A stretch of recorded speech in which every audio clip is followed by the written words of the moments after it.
জিয়াউর রহমানের সুযোগ্য উত্তরসূরি, বাংলাদেশের গণতন্ত্রের স্বপ্নদ্রষ্টা, আমাদের আবেগ ও অনুভূতির ঠিকানা জনাব তারেক রহমান বাংলাদেশের মাটিতে আসবেন, এটা আমাদের 100% আত্মবিশ্বাস ছিল এবং সেই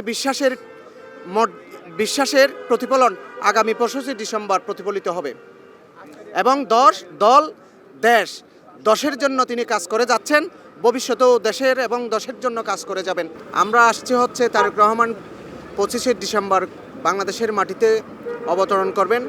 সেই সুবাদে যেই প্রচারণা আমাদের দলীয় সাংগঠনিকভাবে আমরা সাধারণ মানুষের সাথে আনন্দ ভাগাভাগি করার জন্য, গোটা বাংলাদেশকে দেখানোর জন্য, তারেক রহমানকে রিসিভ করার জন্য আমরা উখিয়া উপজেলা থেকে যুবদল, ছাত্রদল আমরা এখানে সমবেত হয়েছি। যেভাবে আমরা এই প্রস্তুতিটা দেখতেছি, সাধারণ মানুষের যে আনন্দ এবং উৎসাহ, সেটা দেখে আমরা নিজেদেরকে আগেভাগে ঢাকায় চলে আসার জন্য, উৎসাহ জানান দেওয়ার জন্য আমরা আগেভাগে ঢাকায় চলে আসছি। বাংলাদেশের সাধারণ মানুষ বাংলাদেশের গণতন্ত্রের একটা প্রতিচ্ছবি হিসাবে 25 তারিখকে দেখতেছে। বাংলাদেশের নবরূপে গণতন্ত্র প্রতিষ্ঠিত হবে। 25 তারিখ থেকে এই ধারা অব্যাহত থাকবে।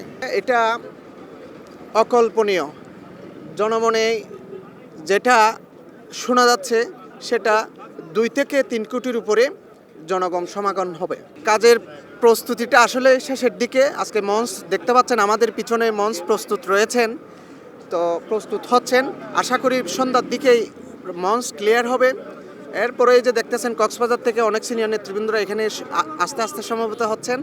এখানে আপনারা দেখতেছেন সাধারণ জনগণও স্বতঃস্ফূর্তভাবে এখানে আসতেছেন, দেখতেছেন খুব আনন্দ, উৎসাহ, উদ্দীপনা নিয়ে। আমরা খুব খুশি যে তারেক রহমান বাংলাদেশে 17 বছর পরে পদার্পণ করতেছেন।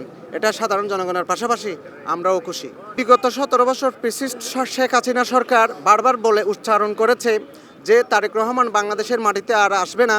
সেটা বাংলাদেশের জনগণ, আমরা যারা বিএনপির সাথে জড়িত ছিলাম, বিএনপির অঙ্গ সংগঠনের সাথে জড়িত ছিলাম, আন্দোলন সংগ্রাম করেছি, আমাদের আত্মবিশ্বাস ছিল যে বাংলাদেশের মাটিতে বাংলার জনগণ, 18 কোটি মানুষ, এই বাংলার রাখাল রাজা, স্বাধীনতার মহান ঘোষক শহীদ প্রেসিডেন্ট। এলো খবরের কাগজ, নিখাত, নির্ভীক, নিরপেক্ষ।